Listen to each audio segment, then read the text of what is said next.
ರಾಜ್ಯಸಭೆಯಲ್ಲಿಂದು ರಾಷ್ಟ್ರೀಯ ಗೌರವಕ್ಕೆ ಅವಮಾನ ನಿಯಂತ್ರಣ ತಿದ್ದುಪಡಿ ಮಸೂದೆ 2026 ಕೈಗೆತ್ತಿಕೊಳ್ಳಲಾಗಿದ್ದು, ನಾಳೆ ಬೆಳಗ್ಗೆ 11 ಗಂಟೆಗೆ ಚರ್ಚೆ ಆರಂಭವಾಗುವ ನಿರೀಕ್ಷೆ ಇದೆ.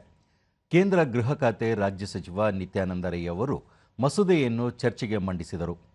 ಈ ವೇಳೆ ಅವರು 1971ರ ರಾಷ್ಟ್ರೀಯ ಗೌರವಕ್ಕೆ ಅವಮಾನಗಳ ತಡೆಗಟ್ಟುವಿಕೆ ಕಾಯ್ದೆಗೆ ಮತ್ತಷ್ಟು ತಿದ್ದುಪಡಿ ತರುವ ಗುರಿಯನ್ನು ಹೊಂದಿದೆ. ಪ್ರಸ್ತಾವಿತ ಮಸೂದೆಯು ವಂದೇ ಮಾತರಂಗೆ ರಾಷ್ಟ್ರಗೀತೆ ಜನಗಣಮನದಂತೆಯೇ ಶಾಸನಬದ್ಧ ರಕ್ಷಣೆಯನ್ನು ನೀಡಲು ಪ್ರಯತ್ನಿಸುತ್ತದೆ ಎಂದು ಹೇಳಿದರು.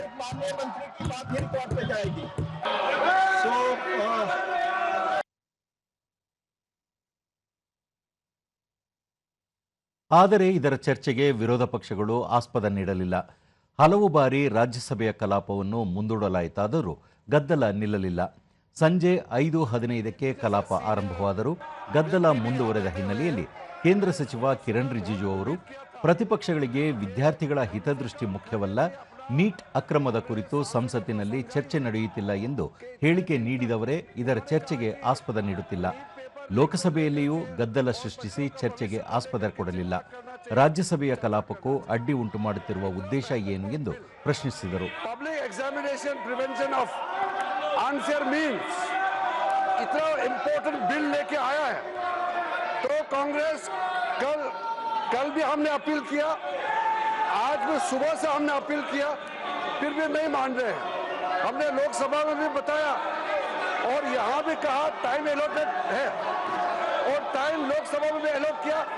यहाँ भी जैसा ऑपोजिशन पार्टी चाहते थे, आज बिजनेस एडवाइजरी में टाइम भी एलोट हो गया.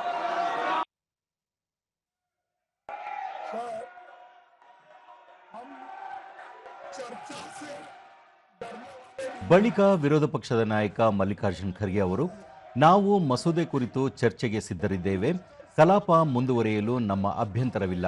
ಆದರೆ ಇದಕ್ಕೂ ಮುನ್ನ ವಿದ್ಯಾರ್ಥಿಗಳ ಮೇಲೆ ನಡೆದ ಲಾಠಿಚಾರ್ಜ್ ಕುರಿತು ಕೇಂದ್ರ ಗೃಹ ಸಚಿವ ಅಮಿತ್ ಶಾ ರಾಜ್ಯಸಭೆಗೆ ಉತ್ತರಿಸಬೇಕು. ಆ ಬಳಿಕವಷ್ಟೇ ಚರ್ಚೆ ಮುಂದುವರಿಯಲಿದೆ ಎಂದರು. ಬಳಿಕ ಸಭಾಪತಿ ಹರಿವಂಶ್ ಕಲಾಪಕ್ಕೆ ಅಡ್ಡಿಪಡಿಸದಂತೆ ಪದೇ ಪದೇ ಕೇಳಿಕೊಂಡರೂ ಗದ್ದಲದ ನಿಲ್ಲಲಿಲ್ಲ. ಈ ಹಿನ್ನೆಲೆಯಲ್ಲಿ ಕಲಾಪವನ್ನು ನಾಳೆ ಬೆಳಗ್ಗೆ 11 ಗಂಟೆಗೆ ಮುಂದೂಡಲಾಯಿತು.